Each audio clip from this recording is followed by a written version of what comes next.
Hello students, आज आपका topic gaseous state का लेक्चर नंबर यहाँ पे क्या है आपका 5, जिसके अंतर्गत आज हम वान डेर वाल्स इक्वेशंस के मेरिट्स और लिमिटेशंस के बारे में पढ़ेंगे। साथ ही साथ आगे का लेक्चर हम यहाँ पे पढ़ेंगे। तो सबसे पहले हम यहाँ पे बात करेंगे आज के इस लेक्चर में, जिसका नाम है merits of van der Waal equation.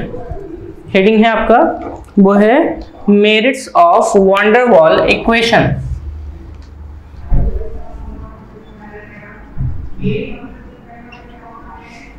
Merits of van der वाल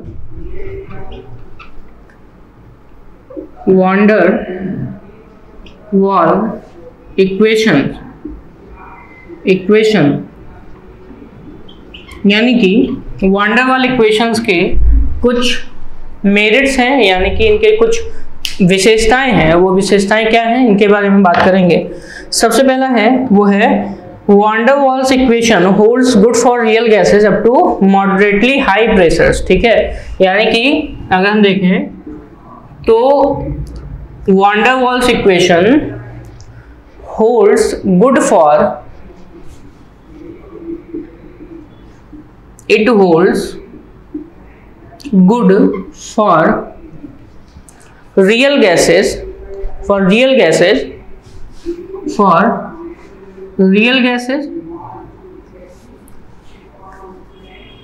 up to moderately high pressure, यानी कि अगर हम देखें तो हाई प्रेशर पर जनरली यहाँ पे van der Waal equation real gases के लिए अच्छा माना जाता है। इसी के साथ साथ the equation represents the trend of the isotherm representing the variation of PV with P for various gases, यानी कि ये जो इक्वेशन है, this equation represents the trend of the isotherm,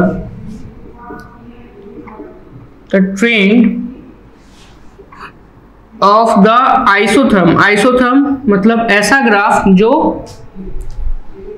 constant temperature पर बनाया जाता है, उसको आइसोथर्म कहते हैं। Representing the variation of PV, रिप्रेजेंटिंग द variation of PV with P for various gases,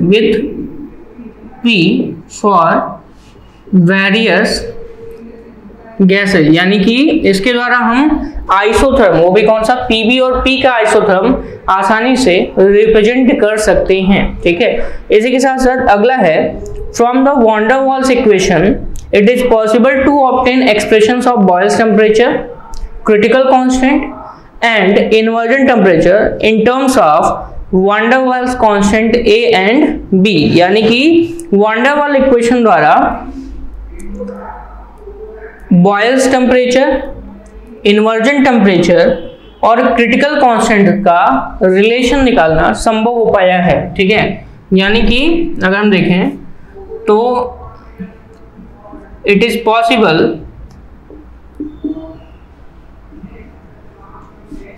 to calculate relation between Boyle's temperature, inversion temperature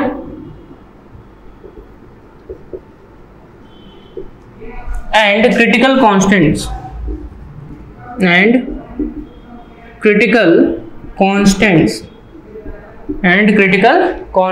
ठीक है यहाँ पे। इसके साथ साथ अगला है van der Waal equation is useful in obtaining a reduced equation of state which being a general equation of state has the advantage that a single curve can be obtained for all gases when the equation is graphically represented by plotting the variables, यानी कि इसके द्वारा, यानी कि van der वाल equations द्वारा graphs can be easily plotted. Graphs can be easily plotted for all gases.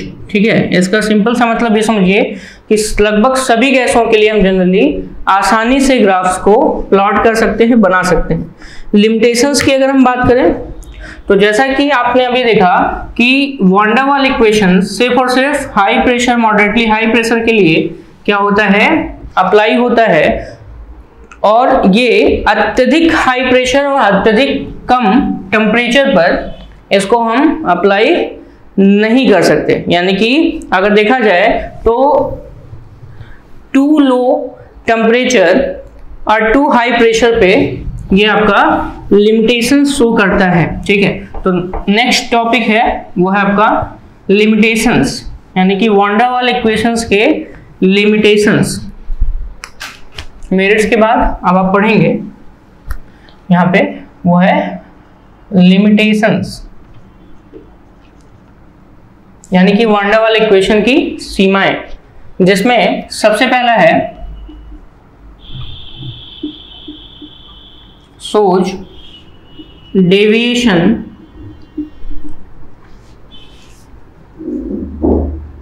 when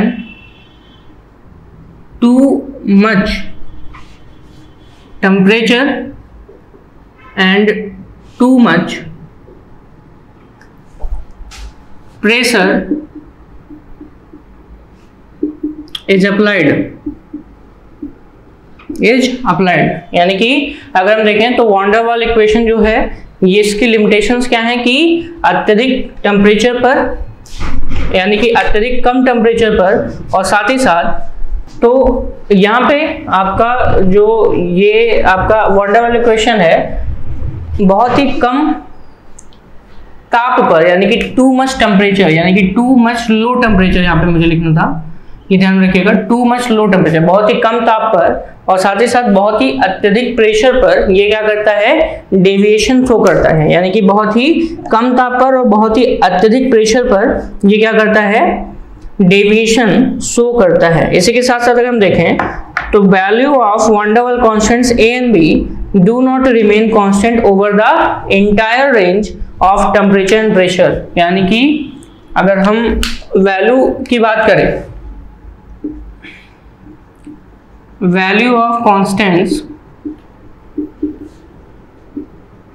A and B, यानी कि ए और बी की जो वैल्यूज हैं इनकी अगर बात करें तो value of constants A and B do not remain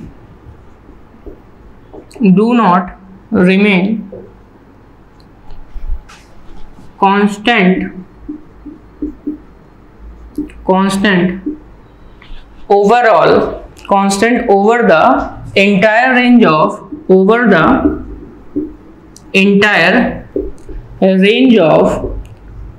temperature and pressure। यानी कि ताप और दाब की सभी रेंज में जो आपका वान डेर वाल कांस्टेंट्स हैं, जिसको ए और बी से डिनोट करते हैं, ये हमेशा कांस्टेंट नहीं रहता है। Hence this equation is valid only over specific range of temperature and pressure. यानी कि इसी कारण अगर देखा जाए तो hence this equation is valid only specific range, only at a specific range of temperature and pressure। ठीक है, यानी कि ताप और दाब के सिर्फ और सिर्फ विशिष्ट रेंज में ही ये आपका क्या होता है, वैलिड होता है। इसी के साथ साथ स्टेट के कुछ अदर इक्वेशंस होते हैं, जिनमें से सबसे पहला क्लासियस इक्वेशन। ठीक है, और इसी के साथ साथ बहुत सारे इक्वेशंस हैं, इन इक्वेशंस के बारे में भी हम यहाँ पे लिखते हैं। तो यहाँ पे हेडिंग है अगला, other equations of state. Gaseous state के कुछ अदर इक्वेशंस भी हैं, वो कौन कौन से हैं? हेडिंग है आपका other equations of state.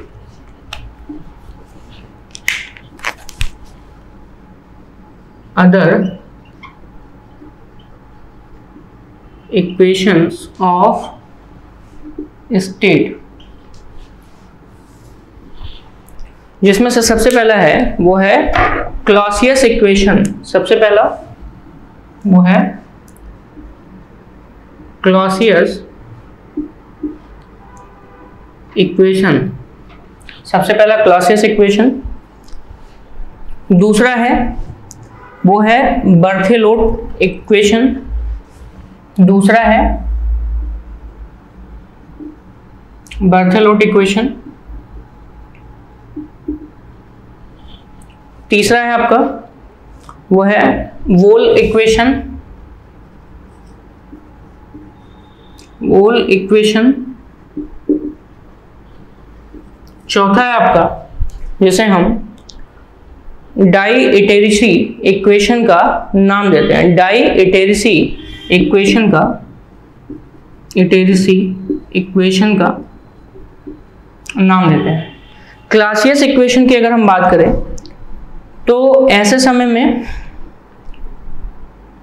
P plus A/V² का जो टर्म है उसमें टेम्परेचर और क्लॉसियस कांस्टेंट को भी हम प्रयोग में लाते हैं। तो यहाँ पे हो जाएगा टेम्परेचर में आपका कुछ इस तरीके से P plus A/ absolute temperature V plus C का होल स्क्वायर, एक ब्रैकेट में V minus B equal to RT।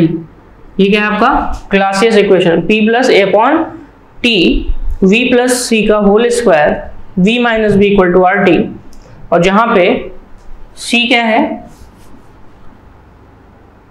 Where C equal to another constant. इसको हम A B R के साथ साथ एक दूसरा कांस्टेंट के फॉर्म में लिखते हैं, जहां पे C क्या है, अनदर कांस्टेंट है।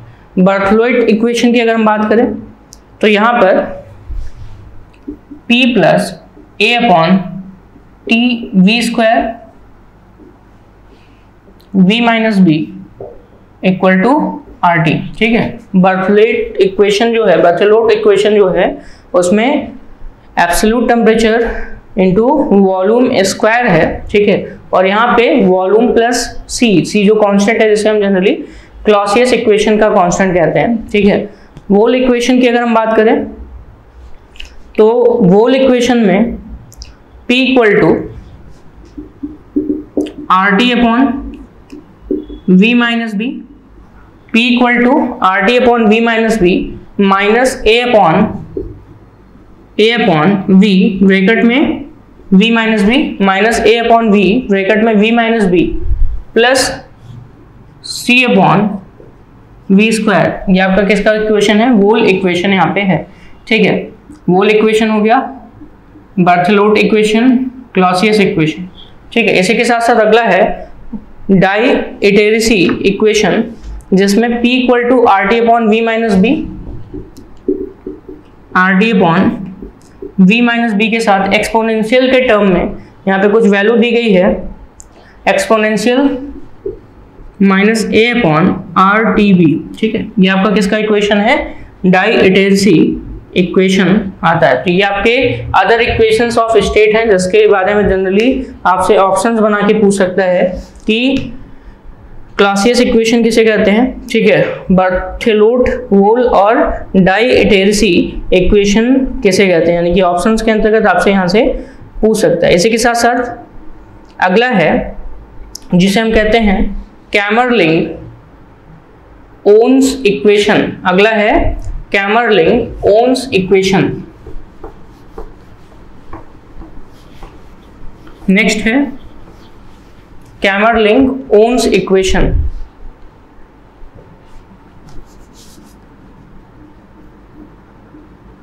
कैमरलिंग-ओन्स equation.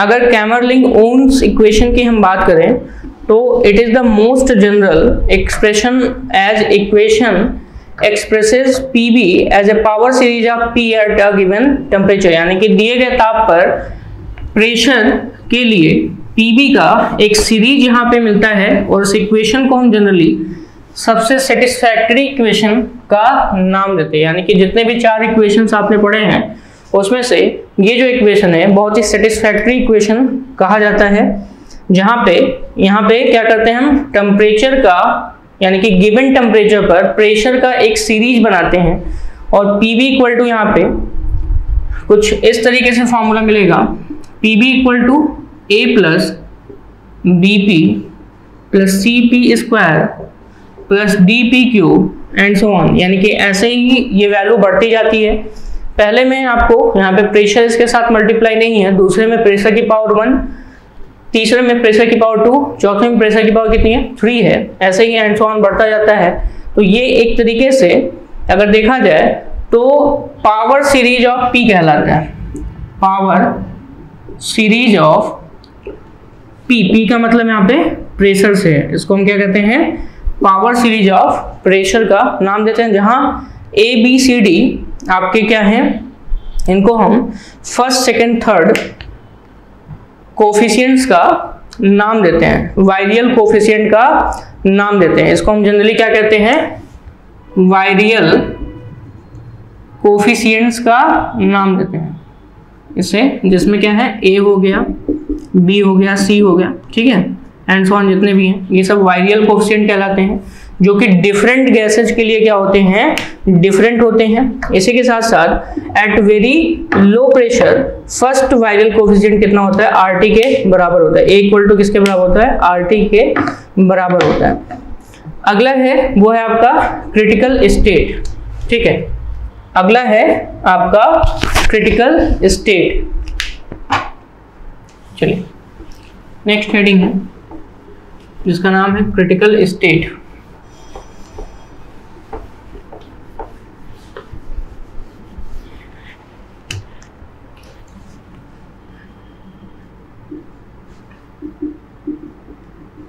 The critical state,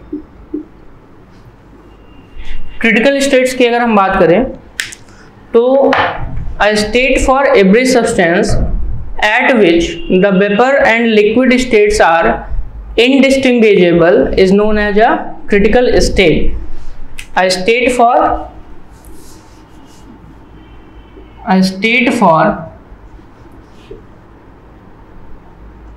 every substances, a state for every substances at which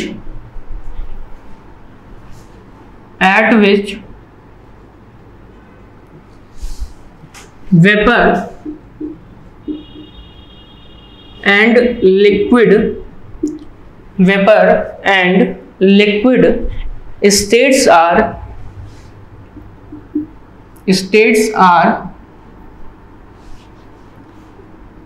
indistinguishable।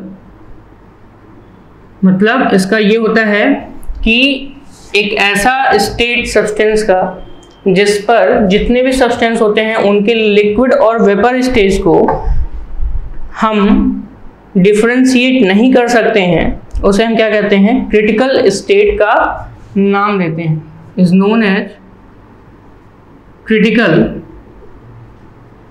State, जिसे हम क्या नाम देते हैं क्रिटिकल स्टेट, यानी कि क्रांतिक अवस्था का नाम देते हैं। और जनरली इसे हम क्रिटिकल टेम्परेचर और क्रिटिकल प्रेशर और क्रिटिकल वॉल्यूम साथ ही साथ क्रिटिकल कंप्रेसिबिलिटी फैक्टर द्वारा डिफाइन करते हैं, ठीक है। तो सबसे पहला हम इसमें पढ़ेंगे क्रिटिकल टेम्परेचर। सबसे पहला है वो है आपका क्रिटिकल स्टेट के अंतर्गत वो है क्रिटिकल टेम्परेचर, क्रांतिक ताप, जिसे हम क्या कहते हैं क्रांतिक ताप का नाम देते हैं। तो जो क्रांतिक ताप है यानी कि critical temperature of a gas is that temperature above which the gas cannot be liquefied however large pressure is applied, यानी कि जनरली जो क्रिटिकल टेम्परेचर होता है जिसे हम जनरली TC से डिनोट करते हैं,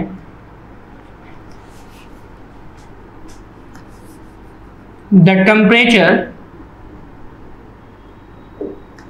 यानी कि एक ऐसा टेम्परेचर, ऐसा तापमान above which the temperature above which the gas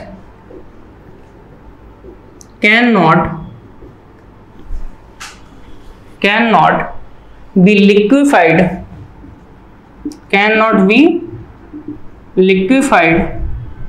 however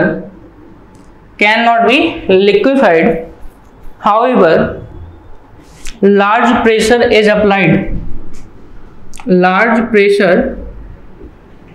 applied, यानी कि एक ऐसा टेम्परेचर जिसके ऊपर हम कितना भी यहाँ पे प्रेशर अप्लाई कर दें तो जो गैस है वो लिक्विफाई नहीं होता है। इसको हम क्या कहते हैं, क्रिटिकल टेम्परेचर, या हिंदी में क्रांतिक ताप का नाम देते हैं।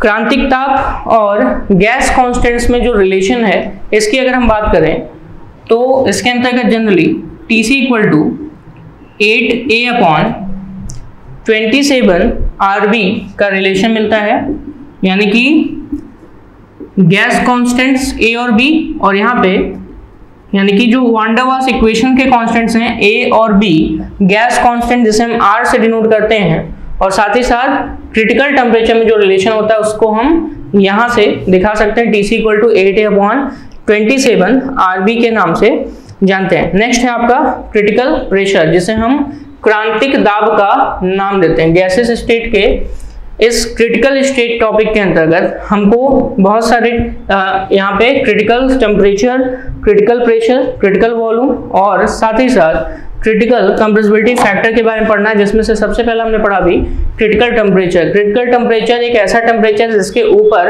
अगर हम टेम्परेचर रखते हैं तो लिक्विड को लिक्विफाई करना आसान नहीं होता है, चाहे जितना हम उसको क्या कर दें, प्रेशर अप्लाई कर दें। और ऐसे समय में जो क्रिटिकल टेम्परेचर है उसके साथ साथ जो गैस के कांस्टेंट्स होते हैं, यानी कि वान डर वाल्स गैस इक्वेशन के कांस्टेंट और उसमें गैस कांस्टेंट जिसे यूनिवर्सल गैस कांस्टेंट कहते हैं, में जो रिलेशन है वो है 8A/27 RB के बराबर होता है। इसी के साथ साथ अगला है वो है क्रिटिकल प्रेशर, या जिसे हम क्रांतिक दाब का नाम देते हैं। क्रिटिकल प्रेशर जिसे हम क्रांतिक दाब का नाम देते हैं।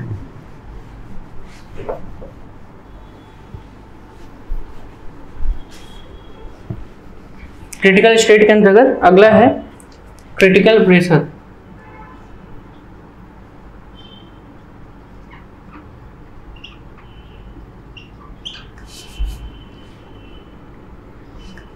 और इसे जनरली हम PC से डिनोट करते हैं। क्रिटिकल प्रेशर जैसे हम जनरली PC से डिनोट करते हैं, तो it is the minimum pressure which must be applied to a gas to liquefy it as its critical temperature, यानी कि ये क्या होता है, minimum pressure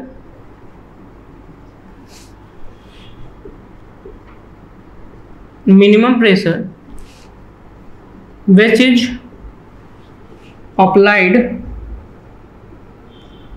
to a gas to liquefy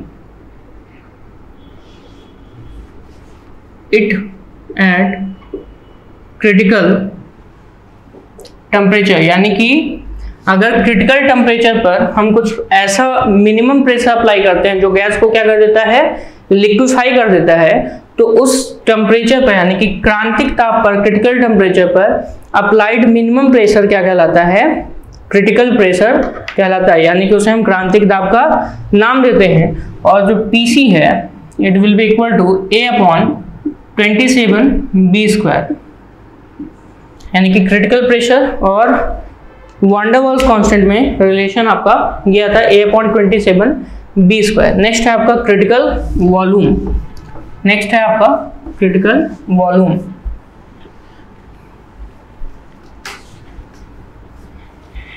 critical volume यानी कि क्रांतिक आयतन, जिसे V और स्मॉल c से डिनोट करते हैं। Critical volume is the volume occupied by 1 mole of the substance as its critical temperature and critical pressure, यानी कि क्रिटिकल प्रेशर और क्रिटिकल टेम्परेचर पर 1 मोल सब्सटेंस द्वारा जो वॉल्यूम ऑक्युपाई किया जाता है उसी को हम क्या कहते हैं, क्रिटिकल वॉल्यूम कहते हैं। Critical volume, it is the volume occupied by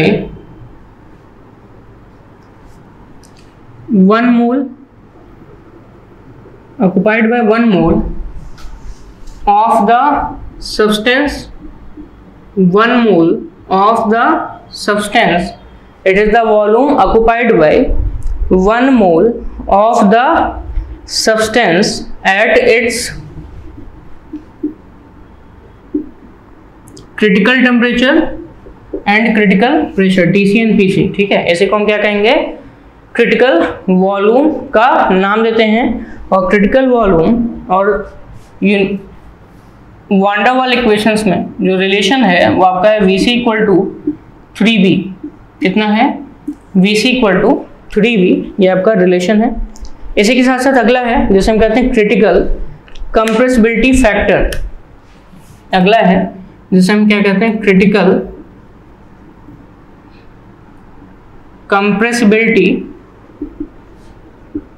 factor, यानी कि क्रांतिक संपीड़न कारक का नाम देते हैं और जिसे हम जनरली ZC से डिनोट करते हैं। किससे डिनोट करते हैं, ZC से डिनोट करते हैं। तो क्रिटिकल कंप्रेसिबिलिटी फैक्टर क्या है, इज गिवन बाय, यानी कि इसके जो फॉर्मूले हैं उसको हम जनरली PC, VC और TC से मिलाकर देते हैं। तो जैसा कि आपने पढ़ा है Z इक्वल टू होता है PB अपॉन RT, तो यहाँ पे ZC इक्वल टू क्या हो जाएगा आपका, PC VC अपॉन RTC। कितना होता है, PC VC upon RTC equal to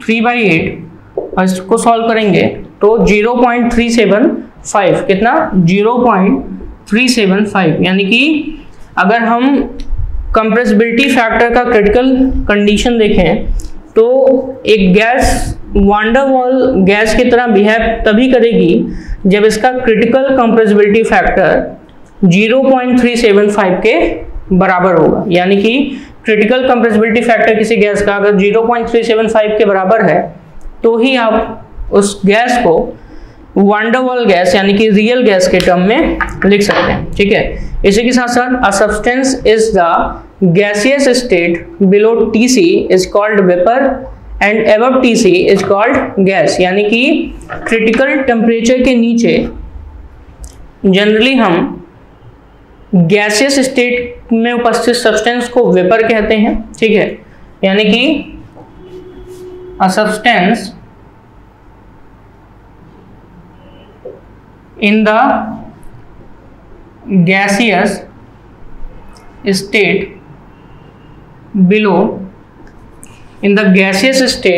below TC is known as vapor and above TC is known as gas. ठीक है, यानी कि ये ध्यान में रखिएगा कि अगर क्रिटिकल टेम्परेचर से नीचे का टेम्परेचर है तो ऐसे समय में गैसेस स्टेट वेपर स्टेट कहलाती है, और वहीं पे अगर क्रिटिकल टेम्परेचर से ऊपर का टेम्परेचर है तो ऐसे समय में जो गैस है उसको आप जनरली क्या कहेंगे यहाँ पर, यानी कि गैसेस स्टेट को आप क्या कहते हैं, गैस का नाम देते हैं। किसका नाम देते हैं, गैस का नाम देते हैं। इसी के साथ साथ नेक्स्ट पॉइंट है आपका, हेडिंग है जिसको हम कहते हैं degree of freedom of a gaseous molecule. Degree of freedom of a gaseous molecule.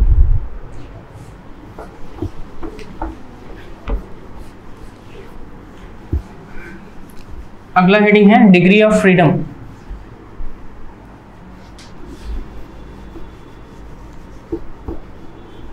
स्वतंत्र कोटियां कहते हैं इसको। ठीक है, तो हेडिंग मैं यहां पे लिख देता हूं, डिग्री ऑफ फ्रीडम। जैसे स्वतंत्र कोटियां कहा जाता है। तो जनरली डिग्री ऑफ फ्रीडम की बात करें, the motion of atoms and molecules is generally described in terms of the degree of freedom which they possesses. यानी कि मोशन ऑफ एटम्स और मॉलिक्यूल्स को हम जनरली मोशन ऑफ, ये क्या बताता है, motion of atoms and molecules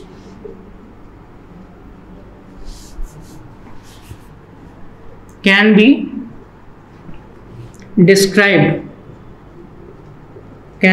described with the help of degree of freedom। इसी के साथ साथ the degree of freedom of a molecule are defined as the independent number of parameters required to describe the state of the molecule completely। यानी कि degree of freedom किसे कहते हैं, independent number of parameters, independent number of parameters metres, यानी कि ऐसे parameters जो state of molecule को कंप्लीटली क्या करते हैं, डिफाइन करते हैं। To define the state of molecule completely, state of molecule completely, यानी कि degree of freedom is defined as the independent number of parameters required to describe the state of molecule completely. इसी को हम क्या कहते हैं, डिग्री ऑफ फ्रीडम का नाम देते हैं। When a gaseous molecule is heated, the energy supplied to it may bring about 3 kinds of motion in it. यानी कि जब भी कभी हम गैसियस मॉलिक्यूल्स को हीट करते हैं, गैसियस मॉलिक्यूल्स आर हीटेड, तो कितने टाइप्स के मोशन यहाँ पे होते हैं, 3 टाइप्स के मोशन। पहला है ट्रांसलेशन, दूसरा रोटेशनल और तीसरा है वाइब्रेशनल। ट्रांसलेशनल, रोटेशनल और वाइब्रेशनल। अगर हम क्या करते हैं, gaseous molecules are heated when gaseous molecules are heated, then 3 types of motion of molecules are seen, जिनमें से सबसे पहला है ट्रांसलेशन मोशन, यानी कि ट्रांसलेशनल मोशन, रोटेशनल मोशन और वाइब्रेशनल मोशन। ये 3 मोशन है।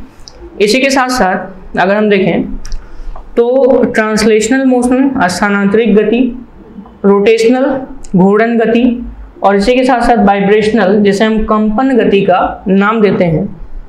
और इन सभी के लिए अलग अलग डिग्री ऑफ फ्रीडम्स दिखाया जाता है, यानी कि इसमें जो मॉलिक्यूल्स का मोशन है इसके द्वारा डिग्री ऑफ फ्रीडम दिखाया जाता है। तो अगर हम सबसे पहले बात करें ट्रांसलेशनल के लिए, तो ट्रांसलेशनल के लिए लीनियर मॉलिक्यूल्स में 3 होता है, रोटेशनल में 2 होता है और वाइब्रेशनल में 3n-5 होता है। यानी कि अगर देखें तो for a molecule made up of n atoms, total number of degree of freedom, ध्यान से सुनिएगा यहाँ पे, for a molecule made up of n atoms, for a molecule made up of n atoms, यानी कि एक मॉलिक्यूल है जो कि n एटम्स से मिलके बना है, तो इसका जो total number of degree of freedom है, then total number of degree of freedom है अगर, तो इसे हम जनरली किससे निकालते हैं, बराबर 3n के होता है। कितना होता है, बराबर 3n के होता है। तो अगर मॉलिक्यूल लीनियर है और नॉन लीनियर है, तो ऐसे समय में डिग्री ऑफ फ्रीडम कितना होगा, लीनियर है और कैसा है, नॉन लीनियर। तो डिग्री ऑफ फ्रीडम ट्रांसलेशन के केस में अगर लीनियर है तो डिग्री ऑफ फ्रीडम आपका 3 होता है, और रोटेशनल डिग्री ऑफ फ्रीडम 2 होता है, तो वाइब्रेशनल कितना होगा, टोटल में से 5 माइनस कर दें यानी कि 3n माइनस 5, ये आपका क्या हो जाएगा, वाइब्रेशनल। दो आपको मैंने बता दिया, लीनियर के लिए ट्रांसलेशन 3 होता है, लीनियर मॉलिक्यूल है, रेखीय अणु है, तो ऐसे समय में ट्रांसलेशनल डिग्री ऑफ फ्रीडम 3 होगा, रोटेशनल 2 होगा, वाइब्रेशनल निकालेंगे तो टोटल में से, जो कि टोटल आपको मैंने अभी बताया कि कितना होता है, total number degree of freedom 3n होता है, तो 3n में से इन दोनों को ऐड करके माइनस कर दो तो 3 to 5 यानी कि 5 माइनस करना है, तो यहाँ से आपको वाइब्रेशनल का मिल जाएगा। नॉन लीनियर की अगर हम बात करें तो नॉन लीनियर के अंतर्गत यहाँ पे 3, यहाँ भी 3 और 3n माइनस 6 यानी कि इन दोनों को ऐड करके अगर माइनस करेंगे तो डिग्री ऑफ फ्रीडम यहाँ पे आपको मिलता है। तो 3n माइनस 6 ये वाइब्रेशनल आपको टोटल यहाँ से मिल जाएगा। तो यहाँ पे अगर हम देखें तो डिग्री ऑफ फ्रीडम टोटल कितना था, 3n था, और इसमें अगर हम लीनियर और नॉन लीनियर की कैटेगरी बनाते हैं तो लीनियर में आपका यहाँ पे ट्रांसलेशनल में 3, रोटेशनल में 2, वाइब्रेशनल में 3n माइनस 5, नॉन लीनियर में 3 और यहाँ पे 3n माइनस 6, आप यहाँ से आसानी से डिग्री ऑफ फ्रीडम को निकाल सकते हैं। ठीक है, इसी के साथ साथ आज के इस लेक्चर में बस इतना ही, इसके आगे के टॉपिक हम आपको नए लेक्चर में देंगे। Thank you so much.